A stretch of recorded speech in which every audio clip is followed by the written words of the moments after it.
সূরা আন-নামল। বিসমিল্লাহির রহমানির রহিম। রহমান রহিম আল্লাহ তাআলার নামে। তাসিন। এগুলো হচ্ছে কোরআনেরই আয়াত এবং সুস্পষ্ট কিতাবের কতিপয় অংশ।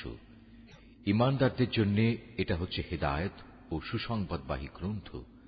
তাদের জন্য যারা নামাজ প্রতিষ্ঠা করে, যাকাত আদায় করে, সর্বোপরি কিয়ামত দিবসের উপর যারা বিশ্বাস স্থাপন করে, যারা শেষ বিচারের দিনের উপর ঈমান আনে না, তাদের জন্য তাদের যাবতীয় কর্মকাণ্ড আমি সুন্দর শোভন করে রেখেছি। ফলে তারা উদ্ভ্রান্তের মতো আপন কর্মকাণ্ডের চারপাশে ঘুরে বেড়ায়। এরাই হচ্ছে সেসব লোক যাদের জন্য রয়েছে জাহান্নামের কঠিন আযাব, আর পরকালেও এ লোকেরা ভীষণ ক্ষতির সম্মুখীন হবে। হে নবী, নিশ্চয়ই প্রবল প্রজ্ঞাময় সর্বজ্ঞ আল্লাহ তাআলার পক্ষ থেকে তোমাকে এ কোরআন দেওয়া হয়েছে। স্মরণ করো, যখন মূসা তার পরিবারের লোকজনদের বলেছিল, আমি আগুন সদৃশ্য কিছু একটা দেখতে পেয়েছি, সেখান থেকে আমি এক্ষুনি তোমাদের কাছে হয় পথঘাটের ব্যাপারে কোনো খোঁজ খবর কিংবা তোমাদের জন্য একটি অঙ্গার নিয়ে আসব, যাতে করে তোমরা এ ঠান্ডার সময় আগুন পোহাতে পারো। অতঃপর সে যখন আগুনের কাছে পৌঁছল, তখন তাকে অদৃশ্য থেকে আওয়াজ দেওয়া হল, বরকতময় হোক সে নূর যা এ আগুনের ভেতর আলোকিত হয়ে আছে, বরকতময় হোক সে মানুষ যে এর আশেপাশে রয়েছে। সৃষ্টিকুলের মালিক আল্লাহ তাআলা কত পবিত্র, প্রশংসিত। আওয়াজ এলো, হে মূসা, আমি হচ্ছি আল্লাহ তাআলা, মহাপরাক্রমশালী ও প্রবল প্রজ্ঞাময়। হে মূসা, তুমি তোমার হাতের লাঠিটা জমিনে নিক্ষেপ করো। অতঃপর সে যখন তাকে দেখল জমিনে জীবিত সাপের মতো তা ছুটাছুটি করছে, তখন সে কিছুটা ভীত হয়ে উল্টো দিকে দৌড়তে লাগলো, পেছনের দিকেও তাকালো না। আমি বললাম, হে মূসা, ভয় পেও না, আমার সামনে নবী রাসূলরা কখনো ভয় পায় না। হ্যাঁ, যদি কেউ কখনো কোনো অন্যায় করে তাহলে তা ভিন্ন কথা, কিন্তু সে যদি অন্যায়ের পর তার বদলে পুনরায় নেক আমল করে, তাহলে সে যেন জেনে রাখে আমি অবশ্যই ক্ষমাশীল ও পরম দয়ালু। হে মূসা, এবার তুমি তোমার হাত দুটো তোমার জামার বুক পকেটের ভেতর ঢুকিয়ে দাও। বের করে আনলে দেখবে কোন রকম দোষ ত্রুটি ব্যতি রেখেই তা উজ্জ্বল হয়ে বেরিয়ে এসেছে। এই মুজিজাগুলো সে 9টি নিদর্শনেরই অন্তর্গত, যা ফেরাউন ও তার জাতির জন্য আমি মূসার সাথে পাঠিয়েছিলাম। ওরা অবশ্যই ছিল একটি গুনাহগার জাতি। অতঃপর যখন তাদের কাছে আমার উজ্জ্বল নিদর্শনসমূহ হাজির হল, তখন তারা বলল, এ তো হচ্ছে স্পষ্ট জাদু। তারা জুলুম ও ঔদ্ধত্যের কারণে তার সবকিছু প্রত্যাখ্যান করল, যদিও তাদের অন্তর এসব নিদর্শন সত্য বলে গ্রহণ করে নিয়েছিল। অতঃপর হে নবী, তুমি দেখে নাও আমার জমিনে বিপর্যয় সৃষ্টিকারীদের কি পরিণাম হয়েছিল। আমি অবশ্যই দাউদ এবং সুলাইমানকে দিন দুনিয়ার জ্ঞান দান করেছিলাম। তারা উভয়ই বলল, যাবতীয় তারিফ আল্লাহ তাআলার, যিনি তাঁর বহু ঈমানদার বান্দার উপর আমাদের শ্রেষ্ঠত্ব দান করেছেন। দাউদের মৃত্যুর পর সুলাইমান দাউদের উত্তরাধিকারী হল। উত্তরাধিকার পেয়ে সে তার জনগণকে বলল, হে মানুষরা, আমাকে আল্লাহ তাআলার পক্ষ থেকে পাখিদের বুলি পর্যন্ত শেখানো হয়েছে। এছাড়াও আমাকে দুনিয়ার প্রতিটি জিনিসই দেয়া হয়েছে। এ হচ্ছে আল্লাহ তাআলার এক সুস্পষ্ট অনুগ্রহ।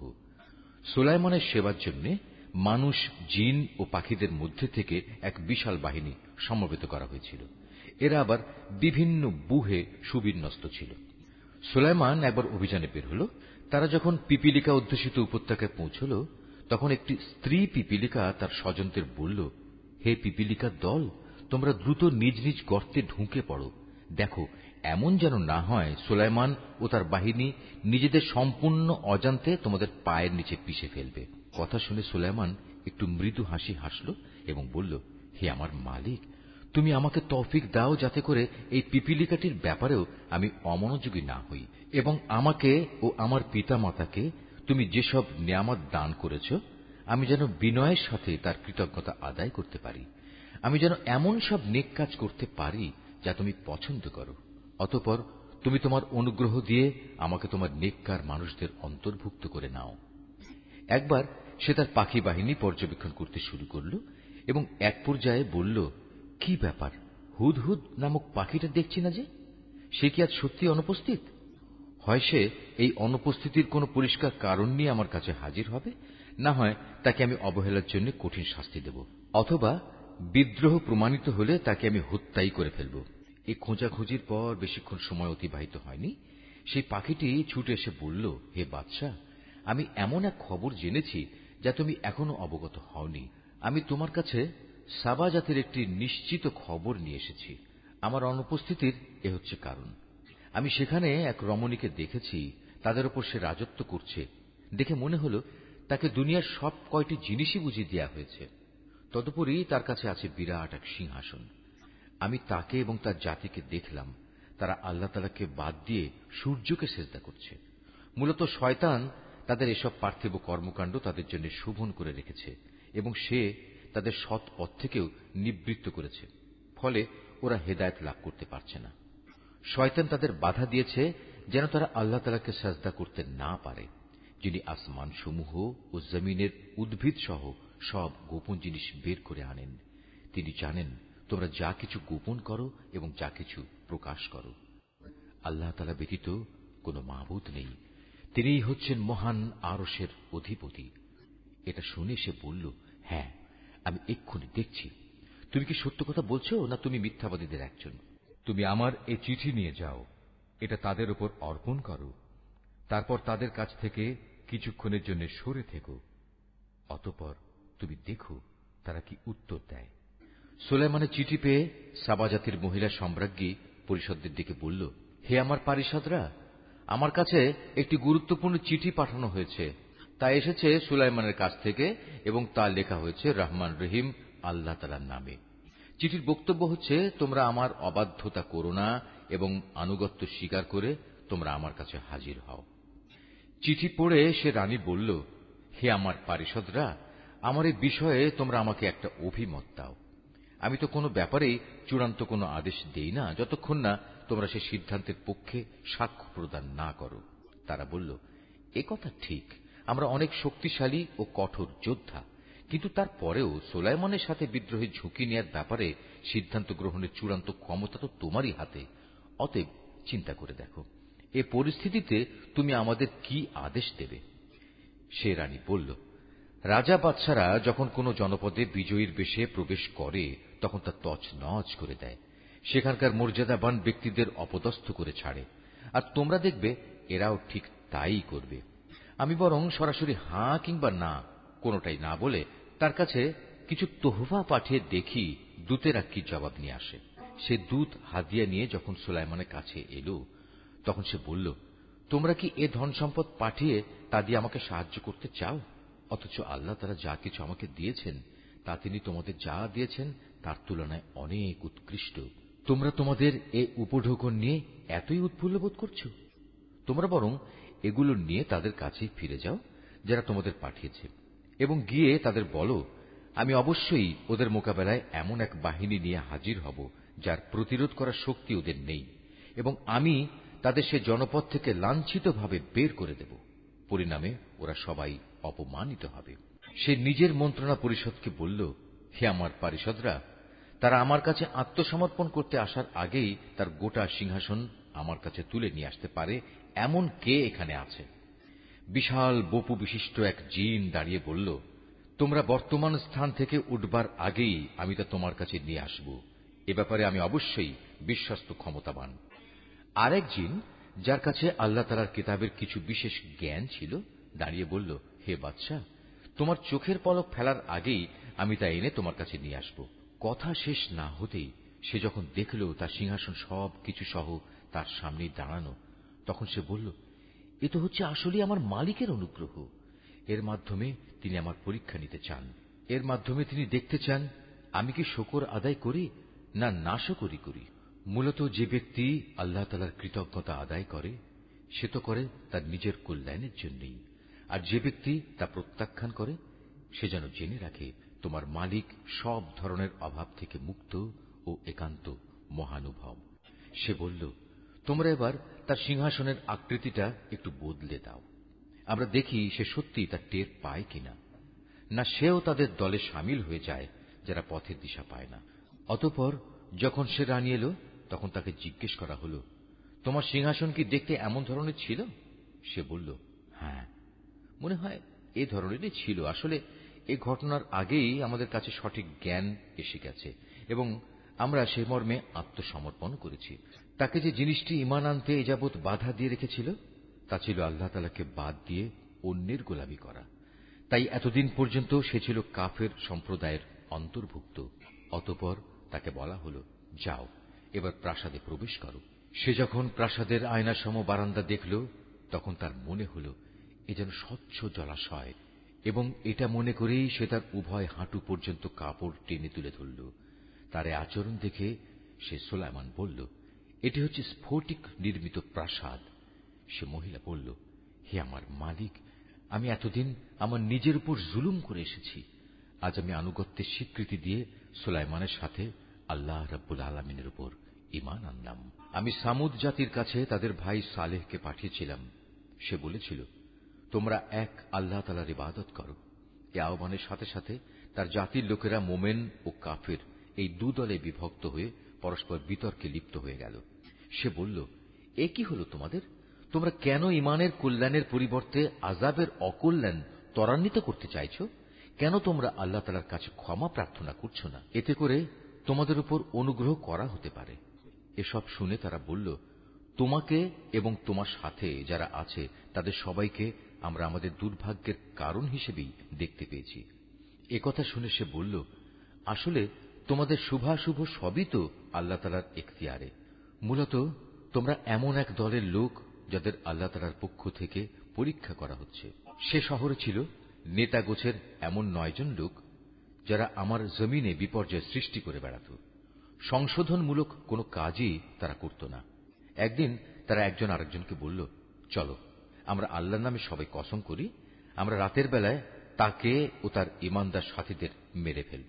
অতঃপর তদন্তে এলে আমরা তার উত্তরাধিকারীকে বলবো, তার পরিবার পরিজনকে হত্যা করার সময় আমরা তো সেখানে উপস্থিত ছিলামই না। আমরা অবশ্যই সত্য কথা বলছি। তারা যখন সালেহকে মারার জন্য এই চক্রান্ত করছিল, তখন আমিও তাকে রক্ষা করার জন্য এমন এক কৌশল বের করলাম যা তারা বিন্দু মাত্র বুঝতে পারেনি। হে নবী, আজ তুমি দেখো তাদের চক্রান্তের কি পরিণাম হয়েছে। আমি তাদের এবং তাদের জাতির সবাইকে ধ্বংস করে দিয়েছি। চেয়ে দেখো, এ হচ্ছে তাদের ঘরবাড়ি, তাদেরই জুলুমের কারণে তা জনশূন্য বিরান হয়ে পড়ে আছে। অবশ্যই এই ঘটনার মাঝে জ্ঞানবান মানুষদের জন্য শিক্ষার অনেক নিদর্শন রয়েছে। যারা আল্লাহ তাআলার উপর ঈমান এনেছে এবং আল্লাহ তাআলাকে ভয় করেছে, আমি তাদের আমার আযাব থেকে মুক্তি দিয়েছি। আর হে নবী, তুমি লূতের কথাও এদের স্মরণ করাও, যখন সে তার জাতিকে বলল, তোমরা কেন অশ্লীল কাজ করছ, অথচ তোমরা এর পরিণাম ভালো করেই দেখতে পাচ্ছ। তোমরা কি তোমাদের যৌন তৃপ্তির জন্য নারীকে বাদ দিয়ে পুরুষের কাছেই আসবে? মূলত তোমরা হচ্ছে একটি মূর্খ জাতি। তার জাতির লোকদের কাছে এর শুধু এটুকু উত্তরই ছিল, লূত পরিবারকে তোমাদের এ জনপদ থেকে বের করে দাও, কেননা এরা কয়েকজন হচ্ছে একটু বেশি ভালো মানুষ। পরিশেষে আমি তাকে ও তার পরিবার পরিজনকে আযাব থেকে উদ্ধার করলাম, তবে তার স্ত্রীকে নয়। তাকে আমি পেছনে পড়ে থাকা আযাবে নিমজ্জিত মানুষদের সাথে শামিল করে নিয়েছিলাম। অতঃপর যারা পেছনে রয়ে গেছে তাদের উপর আমি গজবের বৃষ্টি নাজিল করলাম। যাদের ভীতি প্রদর্শন করা হয়েছিল তাদের জন্য এ বৃষ্টি, যা সেদিন ভীত সন্ত্রস্ত এ জাতির উপর পাঠানো হয়েছিল, কতই না নিকৃষ্ট ছিল। হে নবী, তুমি বলো, সমস্ত তারিফ একমাত্র আল্লাহ তাআলার জন্যই নিবেদিত এবং যাবতীয় শান্তি তাঁর সেসব নেক বান্দার জন্য যাদের তিনি তার দ্বীনের জন্য বাছাই করে নিয়েছেন। আসলে কে শ্রেষ্ঠ, আল্লাহ তাআলা না এরা তার সাথে যারা শরীক করে? অথবা তিনি শ্রেষ্ঠ যিনি আসমান সমূহ ও জমিন পয়দা করেছেন এবং আসমান থেকে তোমাদের জন্য পানি বর্ষণ করেছেন, আবার তা দিয়ে জমিনে মনোরম উদ্যান তৈরি করেছেন, অথচ তাতে একটি ক্ষুদ্র বৃক্ষ পয়দা করারও তোমাদের ক্ষমতা নেই। বলো, এসব কাজে আল্লাহ তাআলার সাথে অন্য কেউ মাবুদ আছে কি? বরং তারা হচ্ছে এমন এক সম্প্রদায় যারা অন্যকে আল্লাহ তাআলার সমকক্ষ সাব্যস্ত করছে। তিনি শ্রেষ্ঠ যিনি জমিনকে সৃষ্টি করে বসবাসের উপযোগী করেছেন, আবার তার মাঝে মাঝে প্রবাহিত করেছেন অসংখ্য নদী নালা। জমিনকে সুদৃঢ় করার জন্য তার মধ্যে পর্বতমালা স্থাপন করেছেন।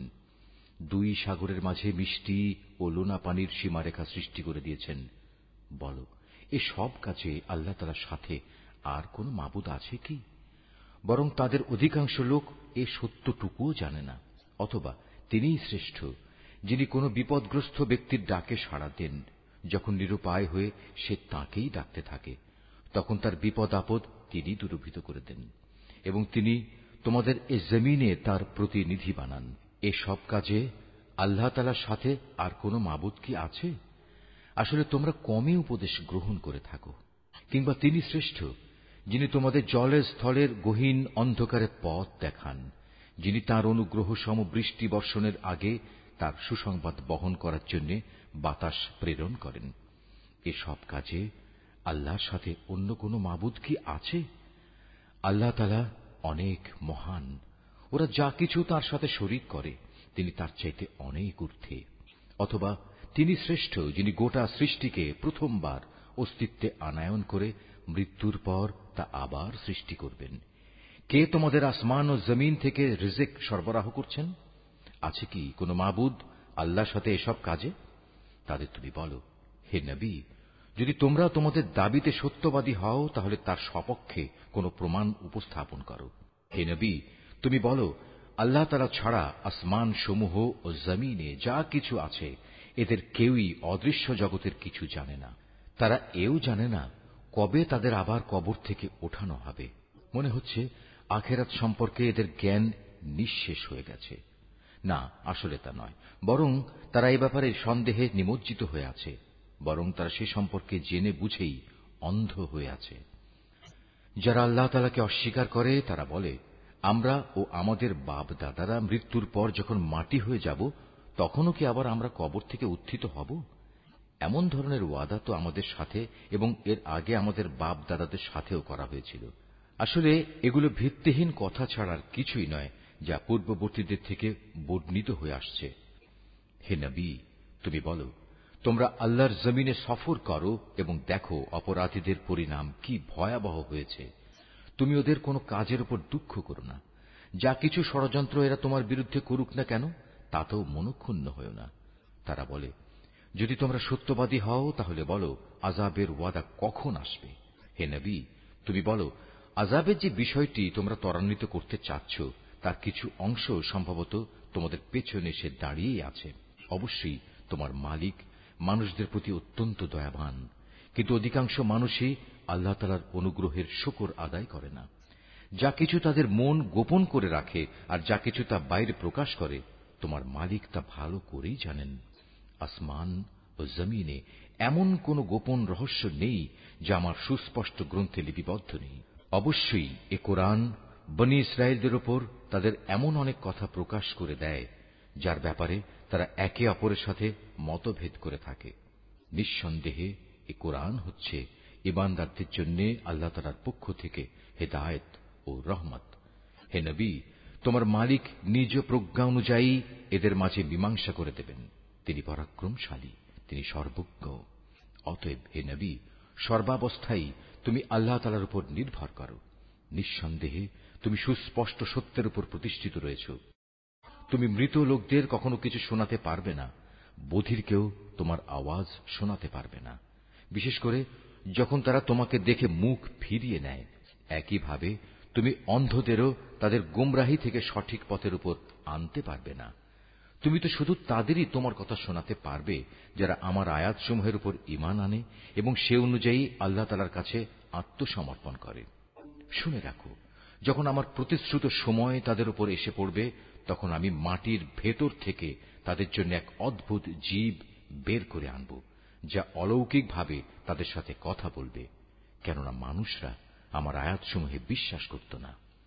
সেদিনের কথা ভাবো যেদিন আমি প্রতিটি উম্মত থেকে এক একটি দলকে এনে জড়ো করব, যারা আমার আয়াতসমূহকে মিথ্যা প্রতিপন্ন করেছে।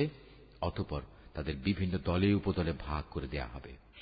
এমনি করে ওরা যখন আল্লাহ তাআলার সামনে হাজির হবে তখন আল্লাহ তাআলা তাদের জিজ্ঞেস করবেন, তোমরা কি আমার আয়াতসমূহকে শুধু এ কারণেই অস্বীকার করেছিলে যে তোমাদের সীমিত জ্ঞান দিয়ে তোমরা সে আয়াতের মর্ম পর্যন্ত পৌঁছতেও পারোনি? বলো, তার সাথে তোমরা আর কি আচরণ করতে? যেহেতু এরা দুনিয়ার জীবনে নানা ধরনের জুলুম করেছে, তাই আজ এদের উপর আযাবের প্রতিশ্রুতি পুরো হয়ে যাবে। এরা আর কোন রকম উচ্চ বাচ্চাও করতে পারবে না। এরা কি দেখেনি আমি রাতকে এজন্যই তৈরি করেছি যেন তারা তাতে বিশ্রাম করতে পারে। অপরদিকে জীবিকার প্রয়োজনে দিনকে বানিয়েছি আলোকোজ্জ্বল। অবশ্যই এর দিবারাত্রির পার্থক্যের মাঝে তাদের জন্য অনেক নিদর্শন রয়েছে, যারা আল্লাহ তাআলার উপর ঈমান আনে। যেদিন সিঙায় ফু দেয়া হবে, যারা আসমান সমূহে আছে এবং যারা জমিনে আছে, তারা সবাই সেদিন ভীত সন্ত্রস্ত হয়ে পড়বে।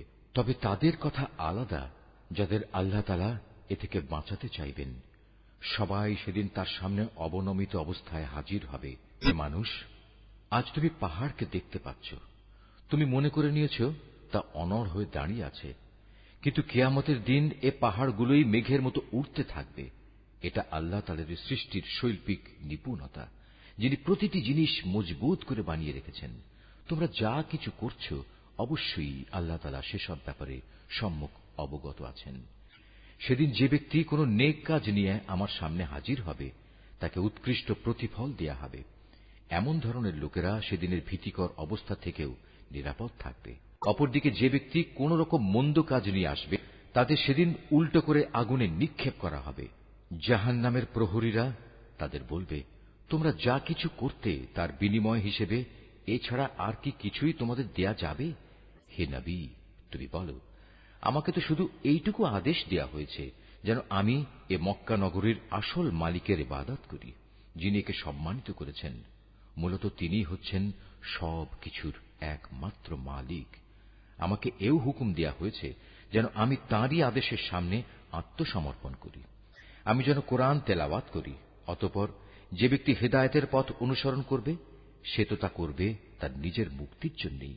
আর যে ব্যক্তি এর পরেও গোমরাহ থেকে যাবে, তাকে শুধু তুমি এটুকু বলো, আমি তো কেবল তোমার জন্য জাহান্নামের একজন সতর্ককারী মাত্র। তুমি আরো বলো, সমস্ত প্রশংসা একমাত্র আল্লাহ তাআলার জন্যই।